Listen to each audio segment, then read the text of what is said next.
जगत सारा क्षणिक है और आत्मा एक नित्य है।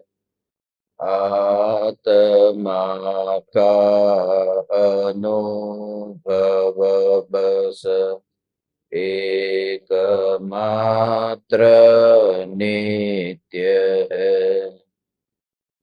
कहन राज को करन मन करो महान यह काज।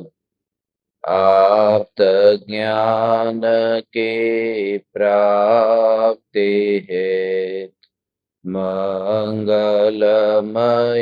सुख सार। मंगलमय सुख सार।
चैतन्य स्वभावी भगवान आत्मा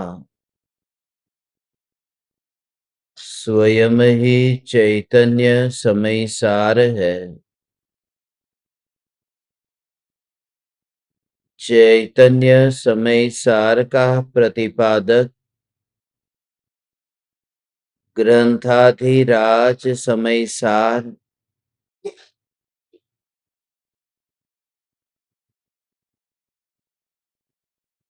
भगवान आत्मा को स्वभाव से त्रिकाल शुद्ध सिद्ध करता है।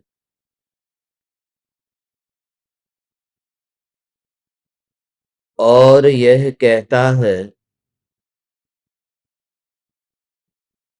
कि भगवान आत्मा में उत्पन्न होने वाले मोह राग और द्वेष के विकारी भाव पर के निमित्त से होते हैं,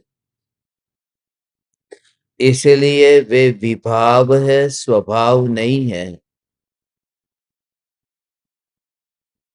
क्योंकि स्वभाव उसे ही कहते हैं जिसे स्वयं के अस्तित्व के लिए किसी पराये के निमित्त की जरूरत न पड़े। यह त्रिकाल सत्ता स्वरूप भगवान आत्मा, यह ध्रुव सत्ता समस्त परद्रव्यों से निरपेक्ष है और यह ध्रुव चैतन्य सत्ता समस्त परिणामों से भी निरपेक्ष है। परिणामों से निरपेक्ष यह चैतन्य तत्व इतनी भी उम्मीद नहीं रखता कि परिणाम निर्मल होने चाहिए। परिणाम ध्रुव सत्ता का अवलंबन लेने चाहिए, क्योंकि परिणामों के कारण परमात्मा का अस्तित्व नहीं है। यह जो सत्ता है, यह ध्रुव सत्ता स्वयं विभाव रूप परिणमित होती नहीं है, हो सकती नहीं है। क्योंकि स्वभाव में ही यदि विभाव रूप परिणमन हो जाए तो जो परिणामों में विभाव भाव उत्पन्न हो रहे हैं वे किसके आश्रय से निर्मल होंगे। इसलिए ये जो आश्रय दाता चैतन्य तत्व है जिसमें कभी भी विकृति उत्पन्न नहीं हुई है, ऐसा बार बार तत्व चिंतन, तत्व विचार और अस्तित्व की ही बात है। ये ध्रुव सत्ता सत्ता सत्ता सत्ता, क्योंकि स्वयं का परिचय देने के लिए भी राग और द्वेष के भावों को स्मरण करना पड़े तो भी दृष्टि के विषय में वह जोर नहीं आता है। इसलिए मात्र अनुभूति की बात है। तुम अभी स्वयं को इस अनुभूति स्वरूप देख सकते हो। हे चैतन्य परमात्मा, हे चैतन्य परमात्मा, स्वयं को इस अनुभूति स्वरूप देखने का भाव क्या है? Just feel it.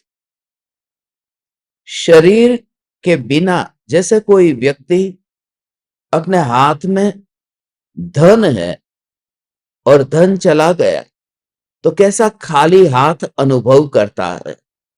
हाथ में कंकड़ है और नीचे गिर गया तो कैसा अपना हाथ खाली अनुभव करता है। ऐसे ही जब तुम ज्ञान स्वभाव का कनेक्शन फील करते हो, स्वयं से कनेक्शन फील करते हो, उस समय तुम बिना हाथ के, बिना पैर के, बिना परमाणु के ही अनुभव करते हो। और इस अनुभूति में अंतर में जाओ कि यह न्यायक न्यायक न्यायक न्यायक। तो शरीर पड़ा है तो पड़ा रहने दो, शरीर जहां पड़ा है वहां पड़ा रहने दो, शरीर में कुछ भी नहीं करना है। उसे कहते हैं वस्तु तो नीचे गिर गई, वो कंकड़ तो जमीन पर आ गया, मगर मुझे हाथ में जो अनुभव हो रहा है वह कंकड़ जमीन में गिरा ऐसा अनुभव नहीं हो रहा है। मुझे अनुभव हो रहा है हाथ खाली खाली है, निर्भार है। ऐसा ही ये निर्भार अनुभव है कि ज्ञान मात्र भगवान आत्मा, ऐसा निर्भार अनुभव है। इस अनुभूति में इतनी गहरी बात है। उस गहराई को समझने के लिए ही आज हम यात्रा कर रहे हैं। हे ज्ञान दीपक, यह जो यात्रा है स्वभाव पर निरपेक्ष है, स्वभाव परिणाम निरपेक्ष है। स्वभाव किसी से कुछ मांगता नहीं है और मांगने की जरूरत भी नहीं है। सूर्य में कभी विकल्प नहीं होता कि पृथ्वी पर रहते हुए लोग सूर्य नमस्कार करें। सूर्य का नमस्कार जिन्हें करना है वे करें, जिन्हें न करना है वे न करें। सूर्य कभी विरोध नहीं करता। और सूर्य का उदय होता है, रविवार का दिन हो, सूर्य का दिन हो, और सूर्य के दिन ही, सूर्य के उदय में कोई व्यक्ति गहरी नींद में अपने घर के भीतर सो रहा हो और दरवाजा न खोले और सूर्य की किरणों को अपने घर में प्रवेश न होने दे, उस वजह से सूर्य का जो अस्तित्व है वह कैसा यथावत जैसा है ऐसा ही रहता है। उसमें से आंसू नहीं निकलते, उसमें कोई तड़प नहीं होती कि इस व्यक्ति ने अपना दरवाजा क्यों नहीं खोला, उसने दरवाजे पर तोरण क्यों नहीं लगाए, उसने दरवाजे पर खड़े रह करके मेरा स्वागत क्यों नहीं किया। उस व्यक्ति ने दरवाजे के बाहर आकर के मुझे नमस्कार करने चाहिए थे। वह सूर्य जैसे निर्विकल्प है, ऐसा ही मैं चैतन्य सूर्य हूं। और समस्त आ आ आ ये चैतन्य सूर्य माने वर्तमान की पर्याय भी जैसे वेदन हुआ, मगर सत्ता वो वेदन को अपने पास में आती हुई देखती नहीं है। गुरु को नमस्कार कोई शिष्य करता है तो गुरु के चरण को छूता है और ये नमस्कार हुआ। मगर ये तो गुरु को किया गया नमस्कार नहीं है, ये तो सूर्य नमस्कार है। सूर्य को छुए बिना सूर्य को नमस्कार हो सकता है, और वो जो नमस्कार की प्रक्रिया है वो सूर्य में नहीं है, वो यहां हमारे शरीर में है। मैं आप परमात्माओं से यह कहना चाहता हूं कि जो परिणाम है, जो त्रिकाल सत्ता का, ध्रुव सत्ता का दर्शन करता है, वह परिणाम स्वयं ही झुकता है।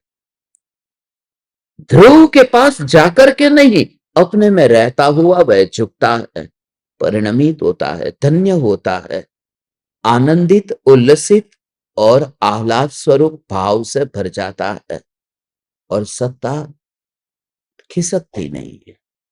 आज जो बात समझनी है वो मैं ध्रुव चैतन्य परमात्मा तत्व हिसाब रखना बंद कर दे। जहां कोई हिसाब नहीं, कोई निशानी नहीं, ऐसा जो ध्रुव अस्तित्व है, इस अस्तित्व में जा तू गहराई में, और जा तू गहराई में। अस्तित्व के अतिरिक्त कोई रुचि ना हो, वहां कोई निशानी नहीं है, कोई कैलकुलेटर लेकर बैठा नहीं है, कंप्यूटर लेकर बैठा नहीं है। सीधा ही वहां पर, बस सीधा ही भगवान के ऊपर अभिषेक हुआ। कितनी कितनी बार भगवान पर अभिषेक हुआ, और बाहुबली मुनिराज पर तो कितनी बार अभिषेक हुआ, महामस्तकाभिषेक हुआ। हर 12 बरस में हजारों लोगों की भीड़। मगर जब मैं बाहुबली के दर्शन करता हूं तो वहां पर एक भी आदमी का निशान नहीं दिखाई देता, उस पानी का चिन्ह वहां पर नहीं दिखाई देता। जो अभिषेक हुआ, जो पानी उस प्रतिमा पर गिरा, और वहां निशानी उसने नहीं छोड़ी। कैलकुलेटर का मतलब यह है कि वह गिनती नहीं करती है मूर्ति कि कितना पानी ऊपर से ढल गया। और जो अडीक टिके हुए, ऐसा ही अपने को अडीक टिका हुआ देख कि न्यायक के ऊपर किसी भी परिणामों का ढलना होता नहीं है। ये जो परिणामों का ढलना होता नहीं है, अर्थात तेरे ऊपर किसी प्रकार की निशानी नहीं है। यह सत्ता यह सत्ता जैसे ही उपयोग तेरा पर को विषय बनाता हो, और तुरंत वहां से डिस्कनेक्ट कर, उपयोग को डिस्कनेक्ट करके तू अंतर में मोड़ दे। जैसे ही उपयोग को अंतर्मुख किया, फिर बाहर का कार्य तो होता रहता है, बस बस बस बस वहां से सीधा ही, और फिर वहां से सीधा ही अंतर्मुख कर, वहीं से ही रोक। जितना तक उपयोग गया उसकी फिक्र मत कर, तुरंत ही रोक। जैसे बच्चा है, घर से बाहर निकला है, बाहर और भी बच्चे हैं जो ऐसा खेल खेल रहे हैं जो मुनासिब नहीं। जैसे कुछ बच्चे हैं वहां पर जुआ खेल रहे हैं, और इस मां का बच्चा भी बाहर निकला निकला और वह जुआ खेलने जा ही रहा था। मां ने भाग करके उस बच्चे को रोक दिया। ऐसा नहीं कि थोड़ा आगे चला गया है तो जा तो खेल करके आ जा, कैसे रोक दिया, और सीधा ही पकड़ करके उल्टा मुख करके घर की ओर ले आई। जैसे ही तेरा उपयोग, ये क्या कर रहा है, ये क्या कर रहा है, सारे जगत में जब उपयोग तेरा जाता हो तो तुरंत वहां से डिस्कनेक्ट करके, उस उपयोग को, अटेंशन को डिस्कनेक्ट करके, you just divert into your eternal existence. ये सत्ता में, और वहां से डिस्कनेक्ट हुआ। अब बच्चा तो घर में आ गया, अब असली बात की वहां जुआ तो खेला जाएगा कि नहीं? ये जुए तो खेले जाएंगे, ये जुए खेले जाएंगे, मगर बच्चा उसमें पकड़ा नहीं जाएगा। बच्चा अपराधी नहीं होगा, इसलिए क्योंकि बच्चे ने उससे अपनी संगति छोड़ दी है और अंदर में अपने घर में आ गया है। उस बच्चे पर कोई मुकदमा नहीं चलेगा। वह बच्चा अपनी मां के साथ में बैठा हुआ, वह निर्दोष है। मगर ज्ञानी की इस दशा को समझे कौन? जिन्होंने अपने उपयोग को अंतर्मुख करके वहां से पर से डिस्कनेक्ट करके अपने में मोड़ दिया।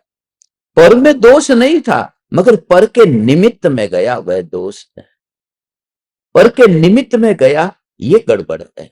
इसलिए पूरी तरह से जागरूक, इसलिए ज्ञानी कैसे अपने को सिमटते जाते हैं, ये बहुत जरूरी है।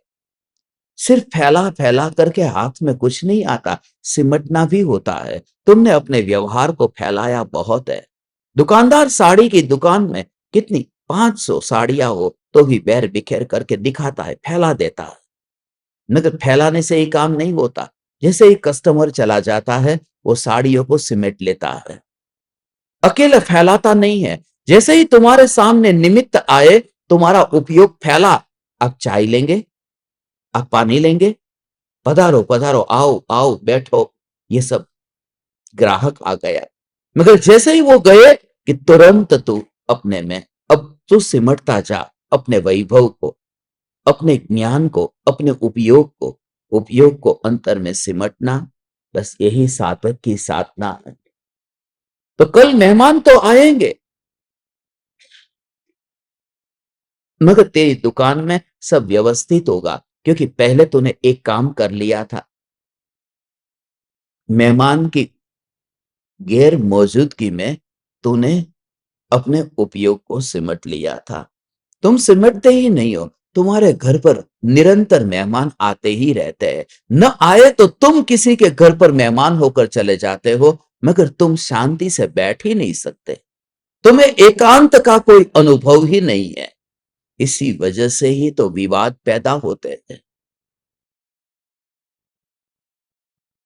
एकांत का अनुभव, वो उपयोग अंतर्मुख हुआ। इसलिए आप खुद देखना, जितने भी विवाद झगड़े तुम्हारे किसी के साथ हुए, वह बोल करके हुए, क्योंकि बोलना पराये के साथ में होता है और वहां पर नाता जुड़ गया। ये उपयोग वहां पर जाकर गया, चिपका, उसकी डिटेल में गया, बस किसी के साथ में, और तुम बोल करके फिर पछताते हो। आज तक अज्ञानियों ने यही किया है। दूसरे से नाता जोड़ा, बहुत बोला, और बोलते बोलते फिर विवाद हुआ। बोलते बोलते विवाद होगा ही होगा, क्योंकि बोलते समय तुम्हारा ध्यान दूसरे की ओर है। जब हम कोई भी वाक्य बोलते, तुमने खाना खा लिया, तुम क्या कर रहे हो, तो तुम्हारा ध्यान किसी दूसरे की ओर है। और जब भी ध्यान दूसरे की ओर जाता है, तब बेहोशी होती है। अपने में, अपने से बाहर जा रहा है वो। और जो भी अपने से बाहर जा रहा है, उस बेहोशी में भूल नियम से होगी, क्योंकि पराये की ओर तुमने तीर लगाया हुआ है। खाना खा लिया तो तीर पराये की ओर है, और इस वजह से ही यहां स्वयं का मैं कौन, ये बात याद ही नहीं रही। और उस समय फिर भूल हो गई, फिर क्या बोलना था और क्या बोल दिया, ये लगाम नहीं रहती। और महिलाओं को तो खास करके, क्योंकि बोलने की आदत बहुत होती है, चैन नहीं पड़ता, बोले बिना चैन नहीं पड़ता। इसलिए तो स्त्रियों के भीतर में ये बात ही नहीं रहती। छुपी बात किसी स्त्री से तो कहना ही मत, क्योंकि वह कहेगी किसी को तो ऐसे कहेगी, तुम आगे किसी को मत कहना, ये मैंने तुमको कही, तुम नजदीक में हो इसलिए। मगर जब तू अपने भीतर नहीं रख सकी, तो सामने वाली भी अपने भीतर क्या रखेगी, खाक। इसलिए चुप रहने में सार है। इसलिए मौन की साधना करो। मौन को जितना तुम घनीभूत कर सको, गाढ़ कर सको और पचा सको, उतना पचाओ, जिससे मौन से मुनि की यात्रा हो। जो मौन है, यही सन्नाटा, एक एक एक न्यायक देव में अब उपयोग को डिस्कनेक्ट करके अपने में लाया। तर से उपयोग हटकर अपने में आया। और दोष रूप नहीं है, मेरी वृत्ति ऐसी है, इस वजह से मना किया। अपने बेटे को मना कर दिया, क्योंकि बार बार पड़ोसन से शिकायत आ रही थी कि आपका बच्चा हमारे यहां आकर बहुत तोड़ फोड़ करता है। तो बच्चे को मना कर दिया कि तू पड़ोसी के घर पर नहीं जाएगा, जाएगा तो तेरी टांग तोड़ दूंगी। अब बच्चा पड़ोसी के घर में जाए उसमें कोई तकलीफ नहीं थी, तकलीफ तो कांच की वस्तुओं को तोड़ता है। तो माँ ने ये नहीं कहा कि कांच की वस्तु को मत तोड़ना, माँ ने तो यही कहा तू जाना ही मत, क्योंकि माँ अपने बच्चे के लक्षण को जानती है कि मेरा बच्चा जाएगा तो वो वस्तु को तोड़ेगा, इसलिए पहले से ही रोक दिया, जाना ही नहीं है। तकलीफ जानने में नहीं है, तकलीफ तो मोह राग द्वेष में है। मगर ज्ञानी अपने बच्चे को जानते हैं कि ये जानने जाएगा तो राग द्वेष करके आएगा, तोड़ फोड़ करके आएगा, इसलिए ये कह दिया तो दुनियादारी में पड़ ही मत, क्या हो रहा है दुनिया में। दुनिया का ज्ञाता दृष्टा रहने मत जा, यदि ज्ञाता दृष्टा रहना ही है तो स्वयं का ही रहना है, और ये स्वयं सत्ता स्वरूप भगवान आत्मा में। आचार्य कुंद देव ने ये जोड़े में जो स्फटिक मणि और सूर्यकांत मणि का दृष्टांत दिया है, इसे आज हम और विस्तार से समझते हैं। कल स्फटिक मणि की चर्चा हुई थी, आज सूर्यकांत मणि को समझ करके फिर चैतन्य स्वरूप पर के निमित्त में जाकर के एक समय के लिए भी मलिन नहीं हुआ, ये स्वरूप की शुद्धता कैसी है उसके गहरे भाव आज समझते हैं। फिर से इस गाथा को पढ़ते हैं।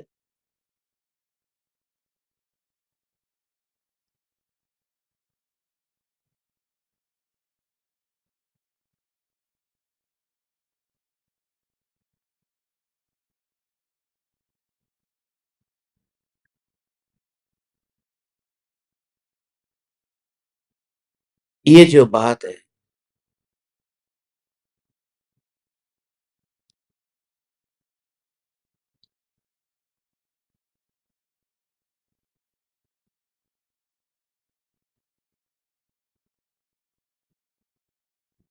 जिस प्रकार स्फटिक मणि शुद्ध होने से रागादि रूप से लालिमा रूप से अपने आप परिणमित नहीं होता, परंतु अन्य लालिमादि युक्त द्रव्यों से वह लाल किया जाता है। इसमें एक ही दृष्टांत है, आचार्य अमृतचंद्र देव ने यह सूर्यकांत मणि का दृष्टांत दिया है। सूर्यकांत मणि एक प्रकार का मणि है कि जो सूर्य की किरण उस पर पड़ती है तो वह मणि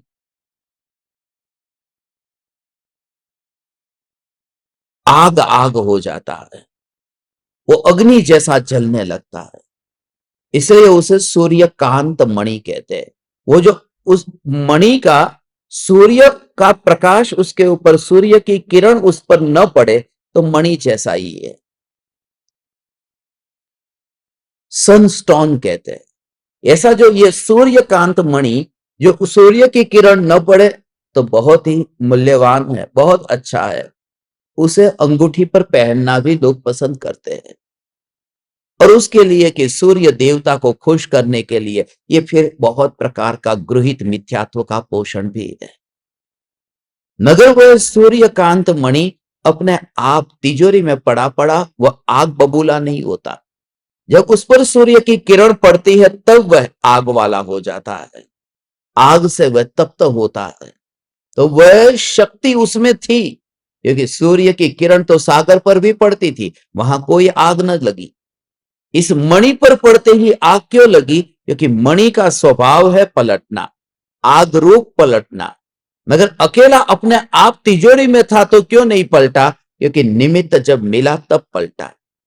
शक्ति भी थी मगर निमित्त भी आया है, इसका अर्थ कि वो अपने आप नहीं पलटता आग रूप, वो सूर्य का निमित्त चाहिए, इसलिए वह उसका स्वभाव नहीं है जो आग रूप पलटता है। तो क्रोध की अग्नि में जो भगवान आत्मा में परिणमन होता है, उस समय उस परिणमन के काल में भी ज्ञानी को यह जागृति है, क्रोध के काल में भी ज्ञान ज्ञान ज्ञान ज्ञान अपना कार्य करता है। इसलिए क्रोध की तारतम्यता को नापने वाला कौन है? बुखार आया तो बुखार को जिससे हम नापते हैं वह थर्मोमीटर है, और थर्मोमीटर में कभी बुखार नहीं आता। थर्मोमीटर से शरीर के बुखार को नापा और बिल्कुल पक्का पता चला। उस समय ये पूरा जोर है वहां पर है, ये पूरा जोर वहां पर है कि वह जो है उससे वो पता चला है, और उसमें वहां कुछ भी नहीं है। हमारी दृष्टि पूरी तरह से वहां पर है। कहां? जहां बुखार आया। आप खुद अनुभव से देखो कि एक मरीज को बुखार आया है, उसको थर्मोमीटर दिया, थर्मोमीटर उसने अपने मुंह में यहां रखा और फिर बाहर निकाला और उसमें देखा कि 100 ताव बुखार है। अब ये गर्म हो गया। तो जैसे ही यहां पर तुम 100 देखा, फिर थोड़ी देर बाद 101 देखा, तो जब 101 देखा तो 101 डिग्री गर्म। और ये थर्मोमीटर 101 डिग्री गर्म है या वो मरीज 101 डिग्री गर्म? तुरंत हमारा ध्यान वहां पर होता है। देखते हम यहां पर है, मगर हमारी नजर में तो वो मरीज है। मैं ये कहता हूं कि ज्ञान से जानने में आता है क्रोध हुआ, मगर जब ज्ञान से जानने में आता है तो ज्ञानी को उस ज्ञान में क्रोध नहीं दिखता, वो क्रोध तो क्रोध में ही दिखता है। यहां तो मात्र ज्ञान है। ये थर्मोमीटर गर्म हुआ ही नहीं है, ये ज्ञान क्रोधी हुआ ही नहीं है, उसने तो दिखा दिया है कि क्रोध की मात्रा कितनी है। और ये फासला देखते ही, ओ माय गॉड, ये ज्ञान सत्ता और ये ज्ञान सत्ता उसी में ही समा जाता है। उसने थर्मोमीटर को पकड़ा, उस व्यक्ति को तो छुआ तक नहीं। इसलिए अब इसमें थर्मोमीटर को हाथ में लिया, अब कोई दोष नहीं है, वहां कोई हाथ जलेगा नहीं। थर्मोमीटर को दवाई लेने की जरूरत नहीं है। थर्मोमीटर मरेगा नहीं, वह आदमी मर जाएगा। 104 डिग्री हो तो 104 डिग्री यहां पर थर्मोमीटर में दिखाई दिया, तो वह आदमी, उसे कुछ नहीं। दोनों अलग अलग है। थर्मोमीटर अलग है, थर्मोमीटर अलग है, और बुखार जहां आया वह अलग है। इसलिए पूरा उपचार कहां होता है? हम थर्मोमीटर में दवाई नहीं डालते, हम उस मरीज के मुंह में दवाई डालते हैं। उसे कहते हैं, देख ये दवाई ले ले, देख ये तू थोड़े नमक के पानी के कपड़े को गीला करके वहां पर तेरे शरीर पर रख, अलग अलग जो भी विधि से जो तू बताते हो, ऐसा करो वैसा करो, जैसा, मुझे नहीं पता ज्यादा क्या करते हैं, मगर मुझे इतना पता है कि ऑपरेशन वहां होता है जहां बीमारी होती है। ऑपरेशन वहां नहीं होता जो बीमारी को दिखाता है। इसलिए ज्ञान, जहां मुझे अनुभव हो रहा है उसमें बीमारी नहीं है, तो मैं उपचार किसका करूं? और जहां बीमारी है वहां मैं छूने जाता नहीं हूं। इसलिए ज्ञान में ज्ञान का वेदन होता रहता है। अब तो मैं इस संसार का मेहमान हूं, तुम मुझे नहीं पहचानते, मैं कहां से आया और कहां जाने वाला हूं। इसलिए क्योंकि ये सिर्फ तुम्हारे लिए इशारा है। हे चैतन्य परमात्मा, ये जो मस्ती है, ये मस्ती, उसमें यह चैतन्य सत्ता वो स्त्री है। ब्रह्मचारी व्यक्ति उस स्त्री को नहीं छू सकता, मगर ब्रह्मचारी व्यक्ति उस थर्मोमीटर को छुए तो ब्रह्मचर्य भंग नहीं होता, जिसमें वो 104 डिग्री बुखार दिखाता है। उस स्त्री में 104 डिग्री बुखार है, उसकी स्पर्शना करे तो दोष है, थर्मोमीटर की स्पर्शना करने में दोष नहीं है। यह सत्ता में विभाव की स्पर्शना करने जाए तो दोष है। यहां तो ज्ञान स्वभाव है, इसलिए ज्ञान के अतिरिक्त यहां कुछ भी नहीं है। यह सुनकर के अंतर में परिवर्तन आना चाहिए, यह परिणमन होना चाहिए, नहीं तो कलंक है, निश्चयाभास है। ये बात जो तुमसे मैं बार बार कहता हूं।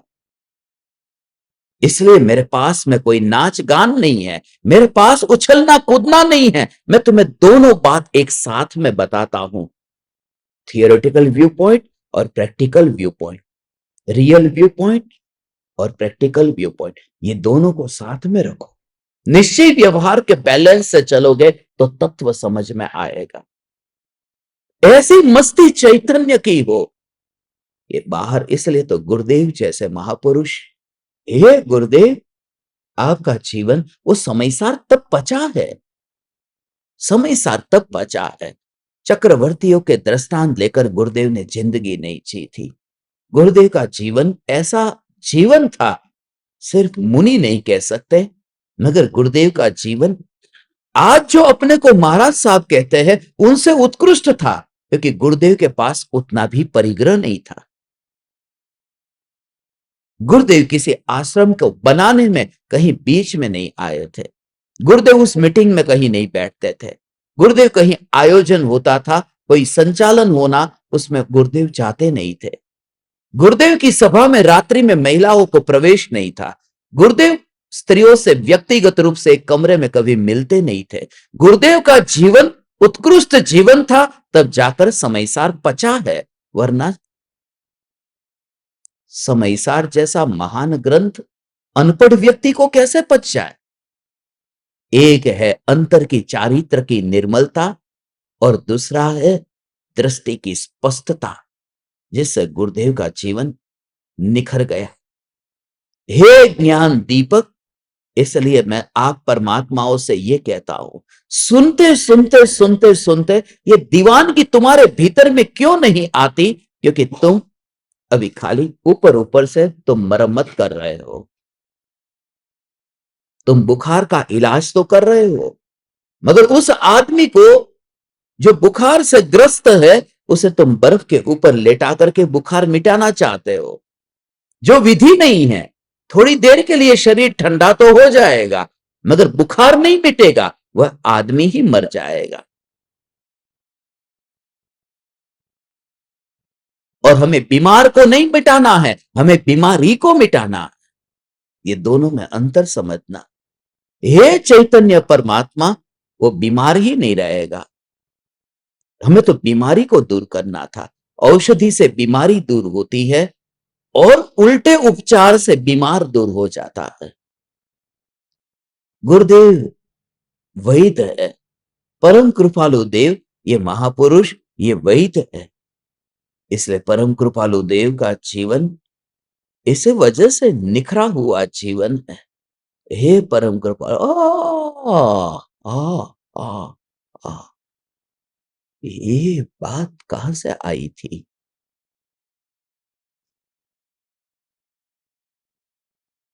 ओ हो हो हो।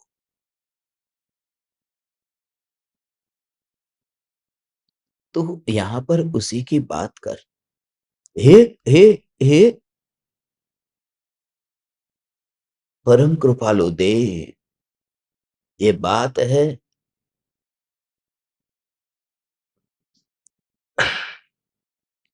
ऐसी ये बात है, कोई विरला समझेगा। जिस प्रकार स्फटिक मणि शुद्ध होने से रागादि रूप से लालिमा रूप से अपने आप परिणमित नहीं होता,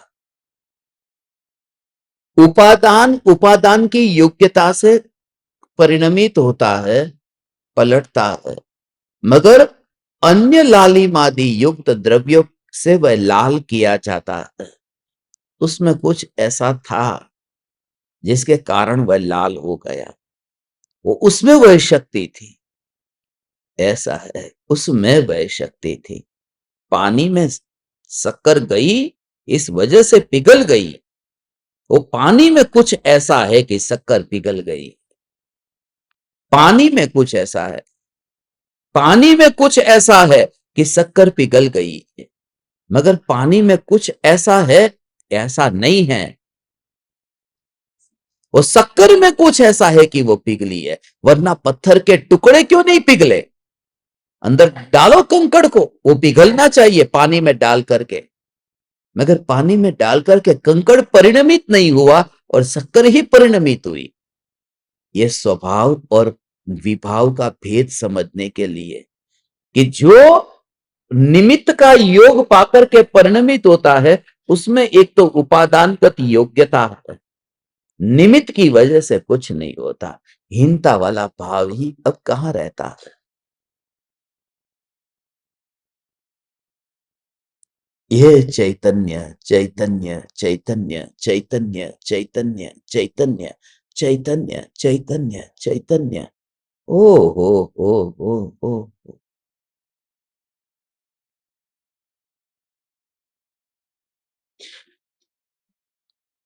कंप्यूटर के सामने काम करके अब आंख कमजोर हो गई है, अब दिखाई नहीं देता।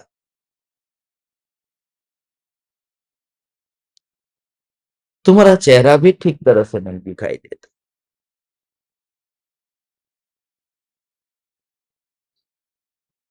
उसकी किरणें इतनी ऊपर आती है। और 10,000 घंटे के प्रवचन इस कंप्यूटर में मैंने अपने हाथों से तैयार किए। 10,000 घंटे के प्रवचन, उसको टाइम टू टाइम सेट करके उसको कन्वर्ट करके यूट्यूब पर अपलोड करना। इतने पिछले 15-16 साल से तो वीडियो तैयार कर रहे हैं। और पिछले 10 साल से तो यूट्यूब पर 11-12 साल हो गए। 2014 से लेकर अपलोड हो रहा है। और पुरानी चैनल पर तो 16 साल से हो रहा है। तो जब 10,000 घंटे के लिए आप देखते देखते सुनते सुनते करोगे तो उसकी किरण से आंख खराब तो होगी ना। मगर जो नहीं करते हैं कंप्यूटर पे काम, वो भी तो चश्मा पहन के बैठे हैं। तो खराब तो वैसे भी होनी है। तो ये वितरागी परमात्मा की वाणी जगत के जीवों तक पहुंचे, उसके लिए आंखें खराब हो तो मंजूर है। और इसलिए मंजूर है क्योंकि जिस न्यायक की अनुभूति मुझे करनी है उसमें आंख काम में आती नहीं है। इसलिए दोनों काम हो जाते हैं। मुझे सुबह से यही विचार आ रहा था। ओह माय गॉड, हे ज्ञान दीपक। इसलिए हो अंदर से तो बल आएगा, कमजोरी लगेगी ही नहीं, जो बुढ़ापे में अक्सर लगती है। आप जैसे लोगों को तो और लगनी चाहिए। आपके तो 60 बरस 70-80 बरस हुए, मगर अभी भी तुम्हें लगता ही नहीं है बुढ़ापा। हमें 40 साल में लग गया कि बुढ़ापा आ गया। तुम्हें लगता ही नहीं। अभी तो तुम्हें अभी काले रंग से पोतना है, कलंक लगाना है। अभी तो बालों को काला करना है। कलंक है तुम्हारे जीवन पर। समय सार को छूना बंद कर दो। कलंक मत लगाओ। गुरुदेव के जीवन को आदर्श बनाओ। कम से कम इतना तो करो। मैं तुम्हें रोटी खाने का मना नहीं करता। ये सदगुरु की आज्ञा है। खबरदार जो मुझे गुरुदेव बोला। यदि बाल काले करके कलंक लगाना हो तो गुरुदेव तुम्हें आज्ञा दे रहे। आज से सभी ज्ञान दीपकों को आज्ञा दे रहे। जिंदगी अब पता चले, समय सार जैसा ग्रंथ मिला। अब तो विदा होने का समय आया। ओ हो ओ हो कृपालु देव, आपसे तो अधिक पुण्य का उदय, मौका अधिक मिला है। 33 बरस में आप तो विदा हो गए, हमारा तो और 44 तक पहुंच गए। हे कृपालु देव, आपसे अधिक पुण्य का उदय हमारा। मौका ज्यादा मिला, आप कम मौके में भी पलट गए। हम इतने मौके में भी क्यों नहीं पलट रहे। और भीतर में ज्ञान का अनुभव। तुम कलंक लगा रहे हो। डोंट टच समय सार। ये समय सार, डोंट ट्राई टू टच समय सार। निश्चयाभासी होके लिए समय सार छूना अधिकार नहीं है। दोनों का बैलेंस हो। इसलिए गुरुदेव का नाम जिन लोगों ने बदनाम किया है, उन लोगों ने अकेले समय सार के पन्ने को पलटते पलटते समय सार को बदनाम कर दिया। और समय सार जैसा ग्रंथ इस 3 लोक में, ऐसा ग्रंथ दुर्लभ है। इसलिए क्योंकि 3 लोक में सारभूत तो चैतन्य है, और समय सार उस चैतन्य के अतिरिक्त कुछ बताता ही नहीं है। थोड़े सुधरो, थोड़े समझो, थोड़े पलटो, वरना बहुत आश्रम है इस दुनिया में। जाकर के बैठो वहां की गद्दियों पर। यहां मेहरबानी करके मत आना। एक आध भी बैठा तो मेरे लिए वह शेर के जैसा होगा कि महावीर भगवान एक अकेले सामने बैठे थे और मुनि 2 उतरे थे। उन्होंने नहीं देखा कि झुंड, और वो मांसाहारी था, मगर सुपात्र था। सुपात्र का अर्थ आप आज्ञा दो, मुझे शिरोधार्य है। और वे हिरण घूम रहे थे, क्योंकि अकेला हिरण नहीं था जिसको मारा था, और भी तो हिरण घूम रहे थे। उन हिरणों के पास में नहीं गए, शाकाहारी के पास न गए और मांसाहारी के पास गए वे मुनि। क्या था connection? That was the Chaitanya connection. ऐसा करके मैंने अपनी आंखें फोड़ डाली है तुम्हारे लिए, मैंने अपने गले से खून निकाला है तुम्हारे लिए, खून की उल्टियां की है तुम्हारे लिए, और उसके फल में मैं तुमसे आज्ञा देता हूं, समाधि की तैयारी करो। आओ तुम। आज मेरे पास में 66 फॉर्म आ गए हैं, जिसकी मैंने आज दोपहर से बैठा था, मैं और मोटा भाई दोनों बैठे थे, उसका हमने स्कैन करा दिया है मेरे लैपटॉप में। यहां पर जिन जिन का फॉर्म आया है सब लैपटॉप में ले लिया है, कि मैं पृथ्वी पर कहीं पर भी रहूं तब मैं आपका वो फॉर्म देख सकूं। उसकी पूरी लिस्ट तैयार की है, नंबर वाइज, उसको ऑर्डर वाइज अभी हम कर रहे हैं, पूरा सेटअप तैयार करके कि हाँ, ऐसा है भगवान। तो वो तैयार कर रहे हैं हम आपके लिए सब। ओ हो हे ज्ञान दीपक, समय सार जैसा अद्भुत ग्रंथ, ये जब किसी ऐसे लोगों के हाथ में पहुंच जाता है, शुद्ध दूध भी जब सर्प के पास पहुंच जाता है तो जहर बन जाता है। और तू ऐसा मत करना। तुझे होगा कि तू धार्मिक है, मगर तू धार्मिक नहीं है, क्योंकि सदगुरु आज्ञा जिन दशा, ये दो बात ही मुख्य है। गुरु की आज्ञा और जिनेन्द्र भगवान की दशा, वो वितराग प्रतिमा। अभी इस काल में जिन दशा, इसलिए यहां पर और कुछ भी नहीं है। ये जिनेन्द्र भगवान दोनों और है, ये तीर्थंकर है, और उनके अनुगमन करते हुए ये सदगुरु देव है। ये सदगुरु आज्ञा है और ये जिनेन्द्र दशा है। ये दो का जो मिलाप है, यही संगम है। ये संगम है। ये तस्वीर यहां पर रखते समय कृपालु देव, ओ माय गॉड,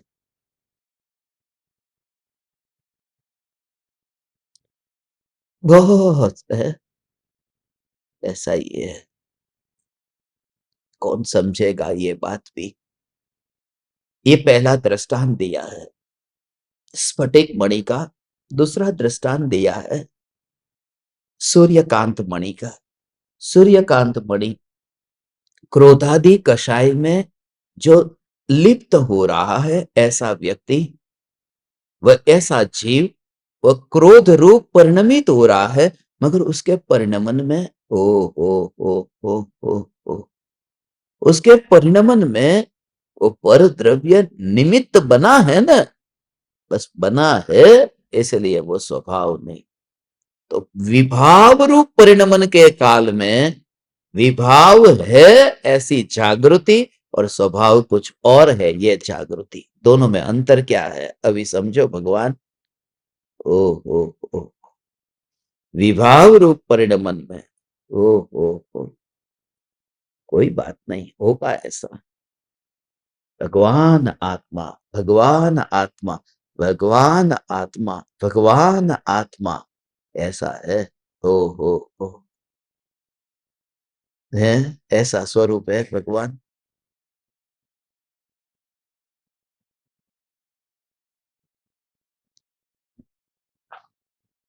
कितना ऐसा ऐसा गहरा भाव है इसका।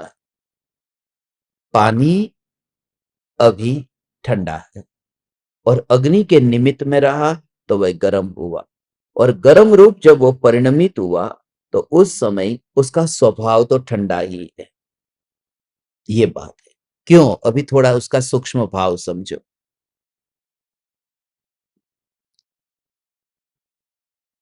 ये बुद्धि का व्यायाम नहीं है, ये सिर्फ समझ करके तुम्हें अंतर में वह फील करना है, जो अभी मैं आपको लेकर जाता हूं।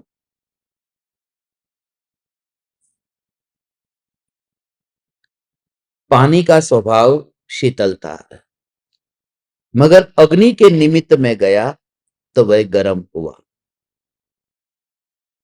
अग्नि ने उसे गर्म नहीं किया, उसमें स्वयं में गर्म होने की पात्रता थी कि योग्यता प्रकट हुई। ये दो शब्द अलग अलग है, पात्रता और योग्यता।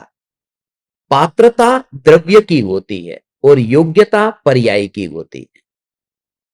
पात्रता हमेशा होती है, हे सुपात्र जीवो, माने वो सम्यक दर्शन पाने के काबिल है, और योग्यता माने पर्याय में योग्यता, बस ऐसी। कैपेसिटी और एबिलिटी, कैपेसिटी है वो पात्रता है, और एबिलिटी है वो योग्यता है।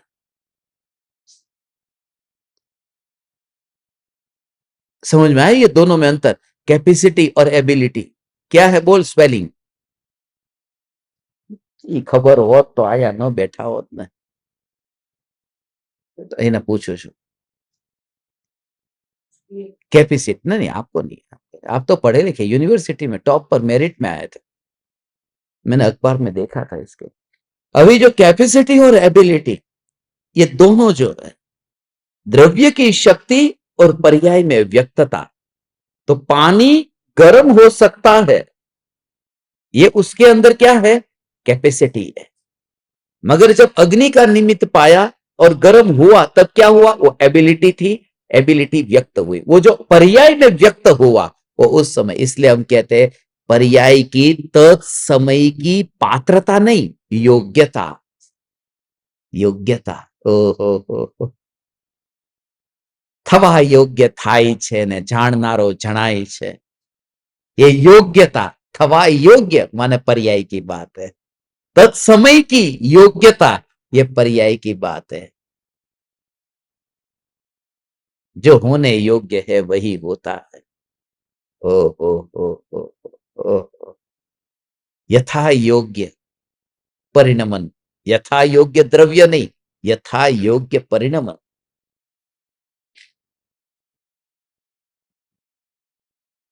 समझ में आया? ये दृष्टांत पानी का है, अग्नि का है।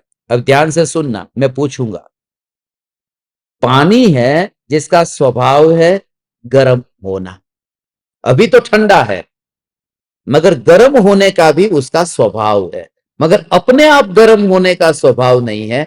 अग्नि के निमित्त में जाए तो गर्म हो, ऐसा इसका स्वभाव। अग्नि के निमित्त में जाए तो गर्म हो, ऐसा इसका स्वभाव। मगर अग्नि के निमित्त में जब गया तब गर्म रूप वो परिणमित हुआ, अब तो उसका शीतल स्वभाव कहां गया? बात यह है।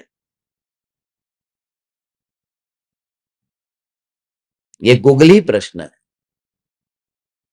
जब पानी का स्वभाव शीतल है तो उसका जो गर्म हुआ, तब उसका शीतल स्वभाव का क्या हुआ? कहां चला गया? गायब हो गया, उसी के अंदर है, तो दिखता क्यों नहीं है? जैसे देखो, क्रोध आया, बराबर है, आत्मा का स्वभाव जानना है, और क्रोध फिर भी आता है कि नहीं? आता है, मगर क्रोध आता है तब क्रोध है ऐसा जानने वाला ज्ञान तो है ना। तो यहां पानी गर्म हुआ तब शीतलता कहां है? समझ में आया दोनों का अंतर? कि वहां जानना तो हो रहा है ना कि क्रोध है ना ज्ञान। ये प्रूव हो गया कि क्रोध को जान रहा है, माने विभाव के काल में ज्ञान है, स्वभाव है। यहां तो मैं पूछ रहा हूं, पानी गर्म हुआ, वो विभाव रूप हुआ, उस समय वो शीतलता कहां है? अरे वाह, ये आज का विनर। कौन बनेगा केवल ज्ञानपति बन गया। उन्होंने ये कहा कि उस गर्म पानी को अग्नि पर डालो तो अग्नि को ठंडी कर देगा, माने शीतलता का स्वभाव वहां पर है। गजब की बात हो, गजब की बात। हो, आ गुगली છે બધી। આ ગૂગલ ઉપર આવી ગુગલી ના આવે હો। हो।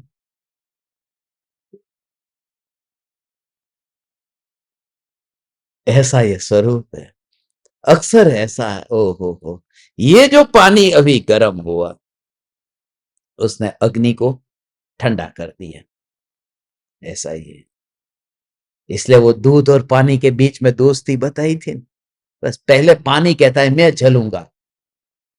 दूध और पानी के बीच में ऐसी दोस्ती, पानी कहता है पहले मैं जलूंगा, जब तक हे दूध, जब तक मैं हूं तुझे जलने नहीं दूंगा। तो पानी जल गया, मगर थोड़ी देर बाद में वो दूध इतना ऊपर आ गया, दूध ने कहा आग से कि तूने मेरे फ्रेंड को जला दिया, अब मैं तेरे को बुझा दूंगा। तो दूध गिरा अंदर आग के ऊपर और अग्नि को बुझा दिया, क्योंकि इसके फ्रेंड को खत्म कर दिया था। दूध भी मर गया, मगर मरते मरते उसको मार के गया अग्नि को। ऐसा उसका ये जो स्वभाव है अग्नि का, उष्णता और पानी गर्म रूप परिणमित हो, ऐसा स्वभाव, उस समय भी उसकी शीतलता छूटी नहीं है। अब असली बात ये, बस लास्ट है, असली बात यह है कि जिस समय पानी गर्म है उस समय भी उसका स्वभाव शीतल है। स्वभाव शीतल है, स्वभाव शीतल है, स्वभाव शीतल है, ऐसा समझ करके कोई पानी में हाथ डाल दे तो हाथ जलेगा कि नहीं? जलेगा। तो आचरण में नहीं लेना है, आचरण तो यथा योग्य होना ही चाहिए, सिर्फ दृष्टि में रखना है कि इसका स्वभाव ठंडा है, हाथ नहीं लगाना। तो भगवान आत्मा शुद्ध है ऐसा जानकर के चारित्र से भ्रष्ट मत हो जाना। चारित्र में तो बहुत ही यथा योग्य आचरण का पालन करना ही चाहिए, दोनों को साथ में रखना है। और इस वजह से ही अक्सर अक्सर लोग ऐसे ही गुरु को खोजते हैं जैसे उनको चाहिए। प्रत्यक्ष सदगुरु पीटता है, पर अज्ञानी में वो साहस कहां है? सभी में नहीं है, कोई समझे कोई सौभाग्य। इसलिए जब तुम तुम्हारे गुरु के बारे में बताते हो तो वो तुम तुम्हारे बारे में बताते हो कि तुम कैसे हो, कि जिसका चुनाव तुमने किया है, तो तुम्हारी हालत बताते हो।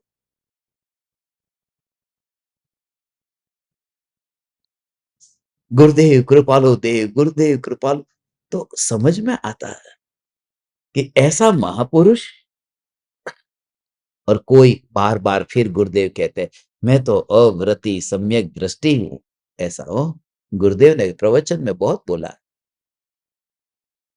हमें तो अविरत सम्यक दृष्टि छे,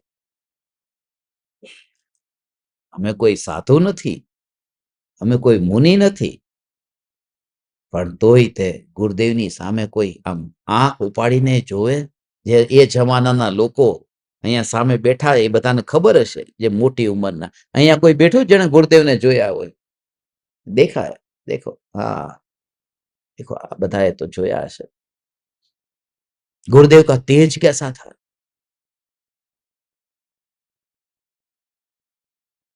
प्रभाव ऐसा था।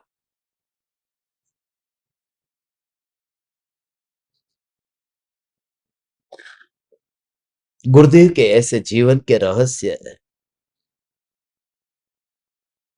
ये कौन समझे? इसके लिए तो हे गुरुदेव,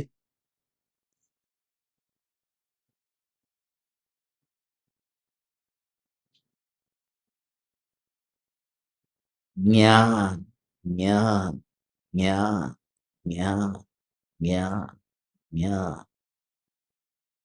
ओहो,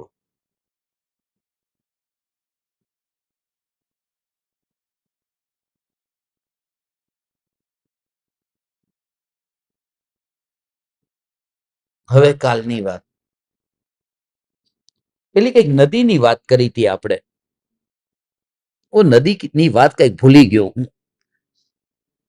એ નદીની વાત શું કરી હતી કાલે? કઈક 6 વાત કરી હતી નદીની।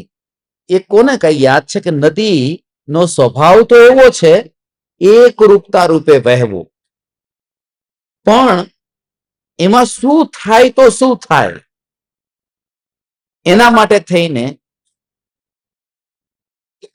कुछ 4 बातें बताई थी कि 6 थी, 4 थी ना कुछ, हाँ, चौका था, छक्का नहीं था।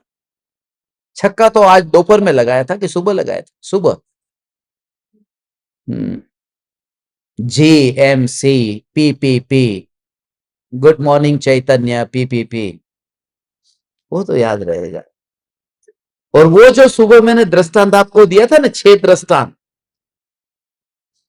G माने घड़ी, M माने माला, C माने चक्की, पंखा, पर्दा, पहिया। याद रह गया ना? ओहो।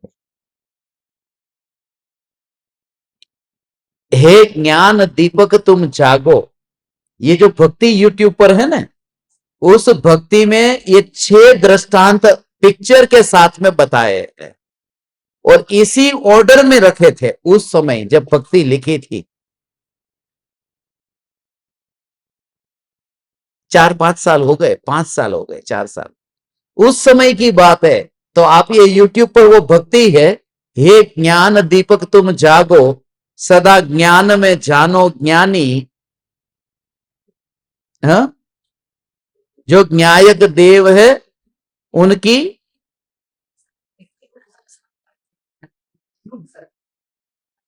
ध्रुव सत्ता पहचानी, ऐसी कोई भक्ति है? हाँ? मैंने लिखी, मेरे को पता नहीं, मैंने लिखी थी? मुझे याद नहीं है। आपको मिलकर के सब भूल गया।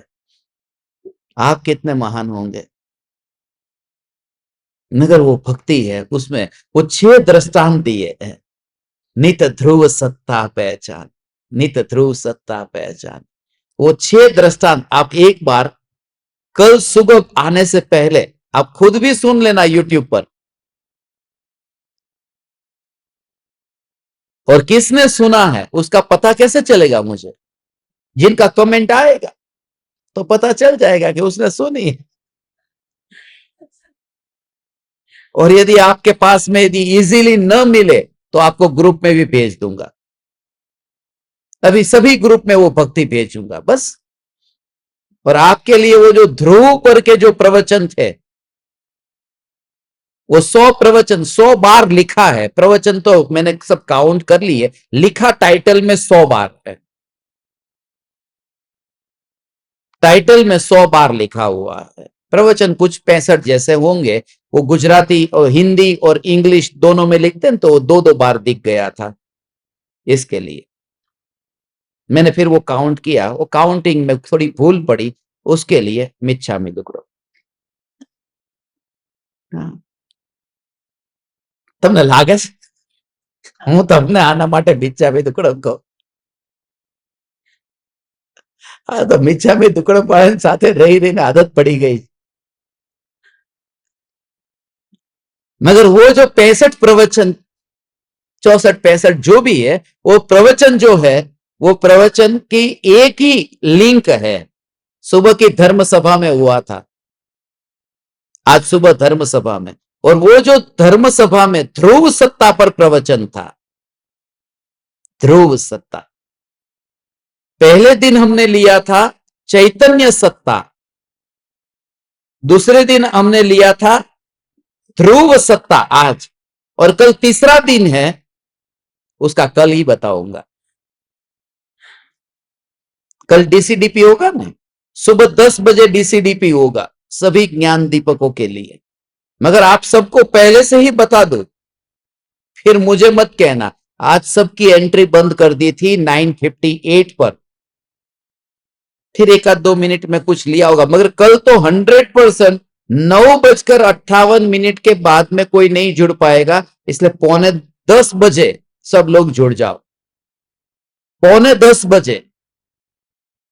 फिर आपको वहां पर बैठना पड़े और पूरा सत्संग आपका छूट जाए तो मुझे भी अच्छा नहीं लगता। इसके लिए सब डिसिप्लिन के साथ में आप 9:45 बैठ जाओ। आप भी थोड़ी 15 मिनट भक्ति करो, अकेला ज्ञान ज्ञान ज्ञान इकट्ठा मत करो, भक्ति से आपका आत्मा भी थोड़ा कोमल होगा।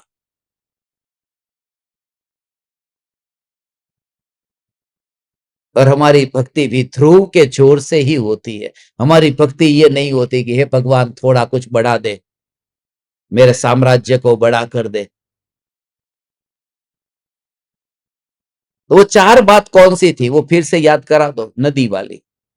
एक तो नदी में क्या क्या आ जाएगी, पत्थर, हा?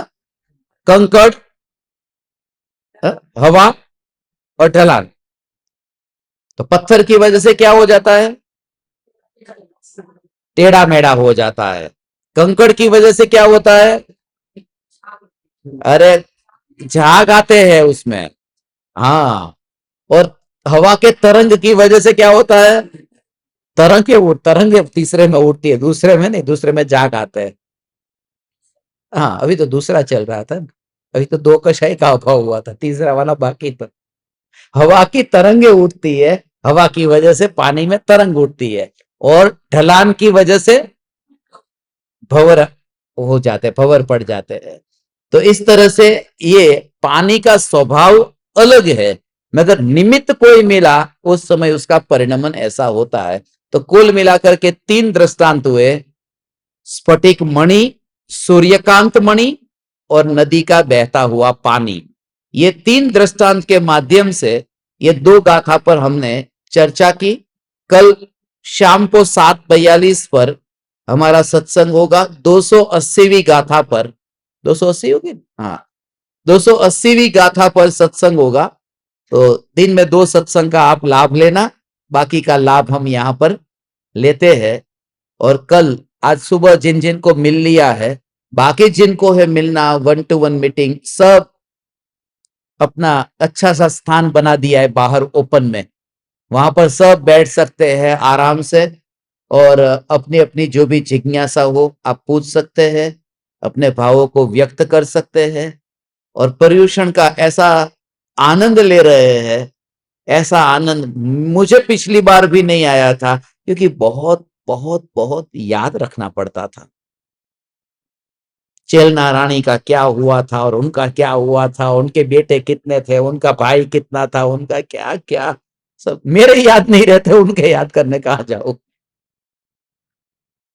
तो वो बहुत लंबी कहानियां थी, उसमें वो किन का हाथी था, चंद्रप्रभु भगवान का हाथी था, और कौन ले गया था, वो सब 2024 में वो था। मगर 25 में तो और कुछ भी नहीं है, ये कोई कहानी यहां नहीं है। ओहो, ध्रुव ध्रुव ध्रुव ध्रुव ध्रुव ध्रुव ध्रुव। हे चैतन्य परमात्मा, आप सब लोग यहाँ दूर दूर से पधारे रहते हैं, मैं बहुत आनंदित हूं। और इतने ही जीव रहे, माने गिने चुने, जो बिल्कुल क्वालिटी, पहले से ही बोलता हूं, जो दोनों नयों को ग्रहण करना चाहते हैं और ऐसी जिज्ञासा से भरे हुए हैं, वे ही यहां प्रवेश करें, बाकी घर पर बैठे रहकर सुने। सच कहता हूं, मुझे भीड़ इकट्ठी बिल्कुल नहीं करनी, यहां हीरे आए, बस हीरे, छेनी हथौड़ी से मैं उसे निखार दूंगा, मगर खाली हो जाओगे। कोहिनूर हीरा जब मिला था उसका वजन 3 गुना ज्यादा था, अब वजन घट गया, 3 गुना ज्यादा था, 3 गुना घट गया, मगर मूल्य बढ़ गया। पहले उतना मूल्य नहीं था जब अली हफीज के खेत में था।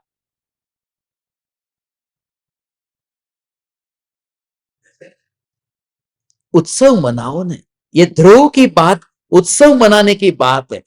सबसे सब भूल जाते हैं, मगर तुम अभी भूले कहां हो ध्रुव की मस्ती में। यह तो याद ही नहीं आता, अभी पर्यूषण कब से चालू हो रहे हैं, हमारे तो हो गए ये आग्रह। मेरे को कभी कभी ऐसा लगता है, इतना सुनने के बावजूद भी कुछ लोग हैं, वो आएंगे दिगंबर पर्यूषण में, श्वेतांबर पर्यूषण घर पे मनाएंगे। ये मूढ़मती कब सुधरेंगे, अभी भी संप्रदाय, अभी भी श्वेतांबर पर्यूषण, दिगंबर पर्यूषण।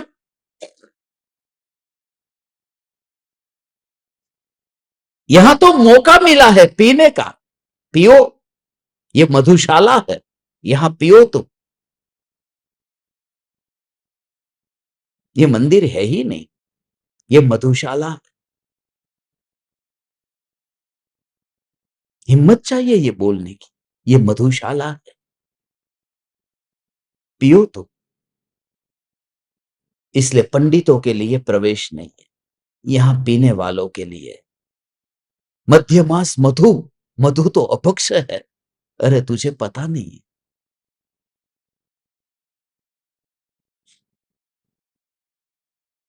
मधु एक ही प्रकार का नहीं होता, मधु के बहुत अर्थ होते हैं। मधु का अर्थ मध्य मास और मधु, मधु माने क्या, भवरा होता है कि नहीं होता, मधुकर, हे खग, हे मृग, हे मधुकर श्रेणी, मधु होता है कि नहीं, मधु के बहुत अर्थ होते हैं। और मधुबेन नहीं होता, मधु भाई भी होता है, ये सब अर्थों में होता है, भाई बहन, मधु भाई, मधु बहन। और एक नपुंसक को मैं जानता हूं, उसका नाम भी मधु है,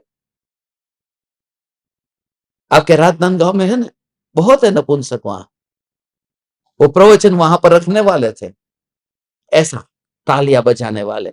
उनको चैतन्य की बात सुननी थी, स्पेशल कि आपके गुरुजी कहां गए, हमें आत्मा की बात सुननी थी, प्रवचन अरेंज करना था, उनके लिए शिविर रखनी है मुझे।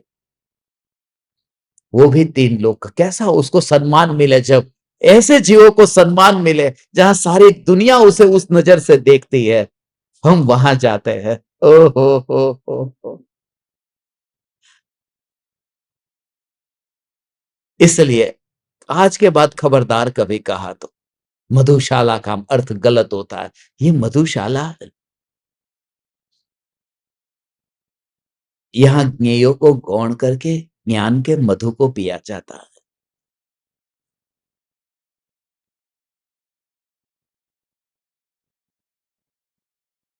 आप सभी को सुविधा तो सब है ना कमरे में, किसी को कुछ भी तकलीफ हो, कुछ भी असुविधा हो, तो आप जरूर बताना, आपके लिए सब सुविधा फिर कर देंगे, सब, मोटा भाई को बताना, मुझे बताना, कुछ भी होगा, कुछ भी जरूरत होगी, बस आप इतनी श्रद्धा से, भक्ति से आए हैं और चैतन्य के दीवाने हैं ना, उनकी सेवा करने का मौका मिले, इसके लिए भी हम धन्य है, धन्य है, धन्य है। आप परमात्माओं को अनंत अनंत प्रणाम। चैतन्य समयसार, चैतन्य समयसार, चैतन्य समयसार।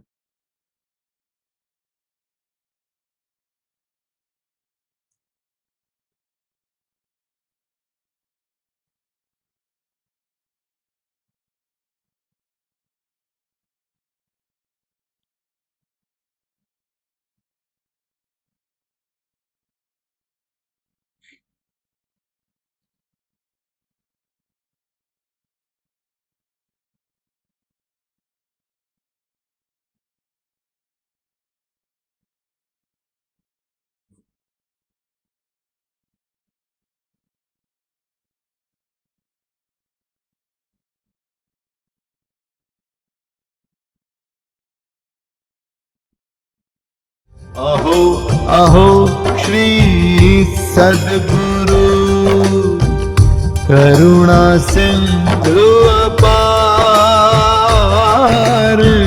इस पामर पर प्रभु किया अहो अहो उपकार,